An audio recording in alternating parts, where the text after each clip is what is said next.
Hi, I'm Mike, and today I'm going to show you how to replace the igniter on your range model. The reason why I'd be replacing this igniter is if it's shorted out and your oven isn't heating up properly. For this repair, you'll need a 1/4-inch nut driver and a pair of wire strippers. Warning: before doing any repair, please disconnect your appliance from its power source. So here we have our range model. Now, depending on your make and model of your range, you may have to pull the range out of the wall and access the igniter through the back, or you might be able to just open up the door and access the igniter from the inside. However, I'm going to show you the steps on the inside of the range. This way, if you do have to pull it out from the wall, you'll already have those steps complete. To begin our repair, we're going to open up the range door. And after the door is open, we're going to remove all the racks inside of the range. After both racks have been removed, next we're going to remove this bottom panel. Now, depending on your make or model, you might be able to just lift this out of the range. However, for ours, we're going to have to unscrew it.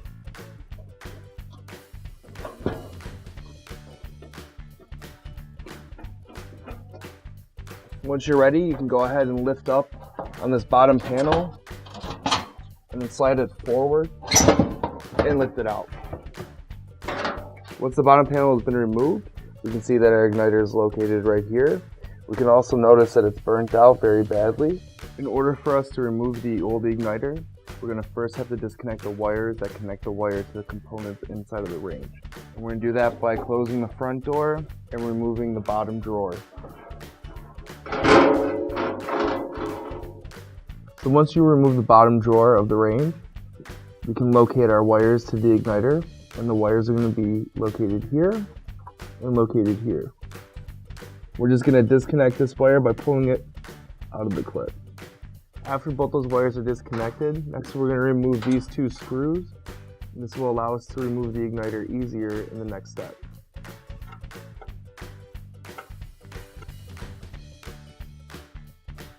So once those two screws have been removed, we're going to open up the door of the range again. And next we're going to remove the screw that holds the manifold pipe.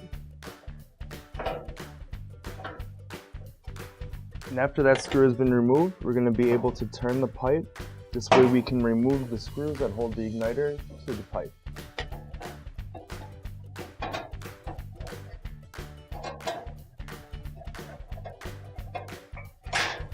And then we can go ahead and pull out the old igniter. So we're going to take our old igniter, and using a pair of wire cutters, we're going to cut the ends of the igniter. So we have those two clips. You want to make sure you give it enough slack just in case for any error. So next we're going to grab our new OEM replacement igniter. If you don't have one of these replacement igniters already, you can find one on our online store. Along with the igniter, a small bag of hardware should be included. So in order for us to put this new igniter into our range, we're going to have to go into the bag of hardware and figure out how to put the igniter in the range correctly. So we're going to open up the bag of hardware.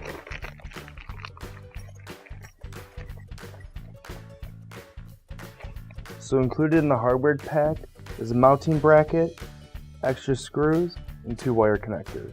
For our model, we're not going to need the mounting bracket, so we probably won't need any additional screws.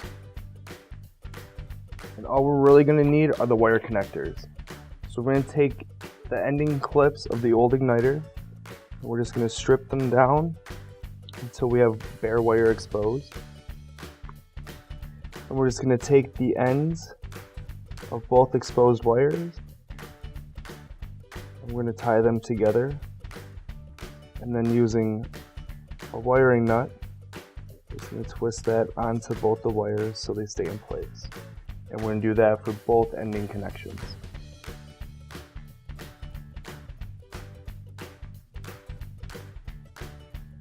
So once both wire nuts have been put on and the wires are secure, you can go ahead and install your new igniter. We're going to take our new OEM igniter, and first we're going to just put the wires down into that bottom. And next we're going to position the igniter onto the manifold pipe. Using the 2 screws you took out previously, screw the igniter into the manifold pipe. Then next screw the manifold pipe back into the base of the range. Then we're just going to connect our wires back into the unit. So right there, and you can push that wire through once you're done. And we'll connect the wire and back into the safety valve. Once the wires have been connected, you can go ahead and put those 2 screws in you took out previously.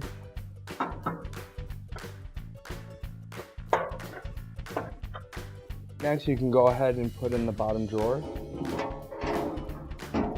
Then open the door of the range open again. Next, we're going to put on that bottom panel.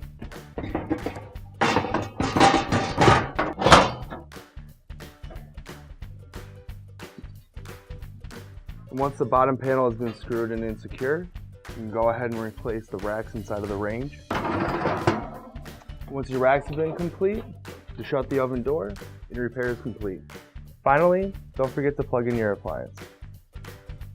If you need any of the parts we mentioned in this video, you can find the specific replacement using your part number or your model number. Thanks for watching our video. Your support is what allows us to keep creating this free content for you to enjoy. Please like, comment, or share, and if you really liked our video, please subscribe down below.